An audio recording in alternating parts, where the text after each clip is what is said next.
Saudara-saudari yang terkasih, pada tanggal 15 Agustus tahun 2025, Paus Leo ke-14 merayakan Ekaristi, Hari Raya Maria diangkat ke surga di Castel Gandolfo. Berikut ini saya bagikan homili beliau.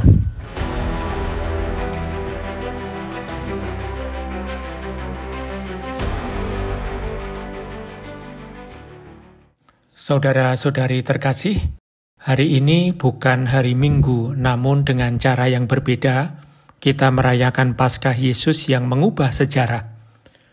Dalam diri Maria dari Nazaret terdapat kisah kita, kisah gereja yang merasuk dalam kemanusiaan bersama.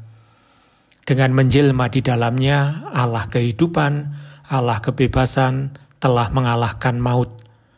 Iya, hari ini kita merenungkan bagaimana Allah mengalahkan maut. Tidak pernah tanpa kita. Kerajaan adalah miliknya, tetapi Ia terhadap kasih-Nya yang sanggup mengubah segalanya adalah milik kita. Di salib, Yesus dengan bebas mengucapkan Ia yang harus melucuti kuasa maut. Maut yang masih terus meluas ketika tangan kita menyalibkan dan hati kita terpenjara oleh rasa takut, curiga. Di salib, kepercayaan menang, kasih yang melihat apa yang belum ada menang, pengampunan menang. Dan Maria ada di sana.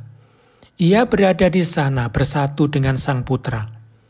Hari ini kita menyadari bahwa Maria adalah kita ketika kita tidak menghindar, ketika kita menanggapi dengan iya kita terhadap iyanya.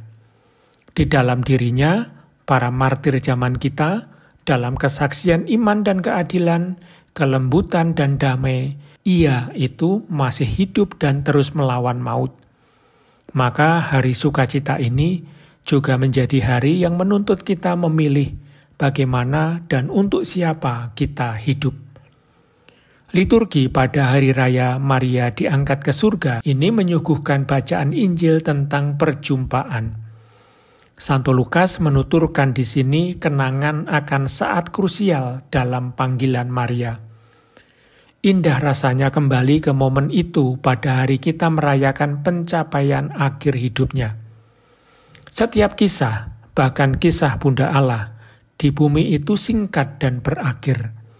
Namun tidak ada yang terbuang. Ketika hidup berakhir, keunikannya justru bersinar lebih jelas. Magnificat yang Injil letakkan di bibir Maria ketika masih muda, kini memancarkan cahaya dari seluruh harinya. Satu hari saja, hari perjumpaan dengan Elizabeth sepupunya mengandung rahasia semua hari lain, semua musim lainnya. Dan kata-kata saja tidak cukup, dibutuhkan sebuah nyanyian yang dalam gereja terus dinyanyikan turun-temurun pada senja setiap hari. Kesuburan Elizabeth yang mandul meneguhkan keyakinan Maria. Itu menjadi tanda awal kesuburan ianya yang terus berlanjut dalam kesuburan gereja dan seluruh umat manusia ketika sabda pembaruan Allah diterima. Hari itu dua perempuan berjumpa dalam iman, lalu tinggal bersama 3 bulan, saling menopang. Bukan hanya dalam hal-hal praktis, tetapi dalam cara baru membaca sejarah. Demikianlah saudara-saudari, kebangkitan juga masuk ke dalam dunia kita hari ini. Kata-kata dan pilihan maut tampaknya menang, tetapi kehidupan Allah memutus keputusasaan melalui pengalaman konkret persaudaraan, melalui tindakan solidaritas yang baru. Sebelum menjadi tujuan akhir kita, kebangkitan sudah mengubah jiwa dan raga, cara kita menghuni bumi. Nyanyian Maria, Magnificatnya, menguatkan harapan orang yang rendah hati, yang lapar, para hamba Allah yang tekun. Mereka adalah pria dan wanita sabda bahagia, yang bahkan di tengah penderitaan sudah melihat yang tak kasat mata. Para penguasa diturunkan dari tahta, orang kaya pulang dengan tangan kosong, janji-janji Allah terlaksana. Itu adalah pengalaman yang harus dialami oleh setiap komunitas Kristiani. Tampaknya mustahil, namun sabda Allah tetap lahir. Ketika ikatan yang kita bangun melawan kejahatan dengan kebaikan, melawan maut dengan kehidupan lahir, maka kita melihat bahwa tiada yang mustahil bagi Allah. Sayangnya kadang-kadang ketika keamanan manusiawi, kemapanan materi, dan kenyamanan yang menidurkan hati nurani menguasai, iman ini juga bisa menua. Maka maut pun masuk dalam bentuk sikap pasrah dan berkeluh kesah, nostalgia dan rasa tidak aman. Alih-alih melihat dunia lama berakhir, orang masih mencari pertolongannya, pertolongan dari orang kaya, orang berkuasa, yang umumnya disertai penghinaan terhadap orang miskin dan orang yang rendah hati. Namun gereja hidup dalam anggota-anggotanya yang rapuh. Ia menjadi muda kembali berkat magnifikat mereka. Hingga kini komunitas Kristiani yang miskin dan teraniaya, yang menjadi saksi kelembutan dan pengampunan di wilayah konflik, yang menjadi pelaku perdamaian dan membangun jembatan di dunia yang terpecah belah, adalah sukacita gereja. Kesuburannya berlangsung terus-menerus, buah sulung dari kerajaan yang datang.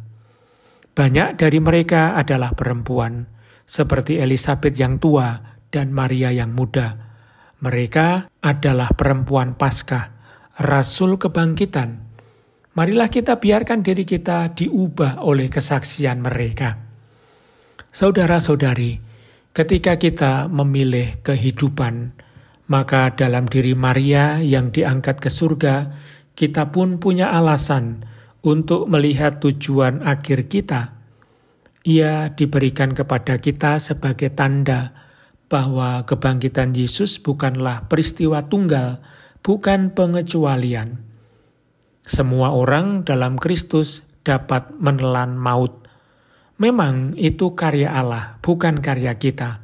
Namun Maria adalah perpaduan rahmat dan kebebasan yang mendorong masing-masing kita pada kepercayaan, keberanian, dan keterlibatan dalam kehidupan suatu bangsa. Perbuatan besar dilakukan bagiku oleh Yang Maha Kuasa.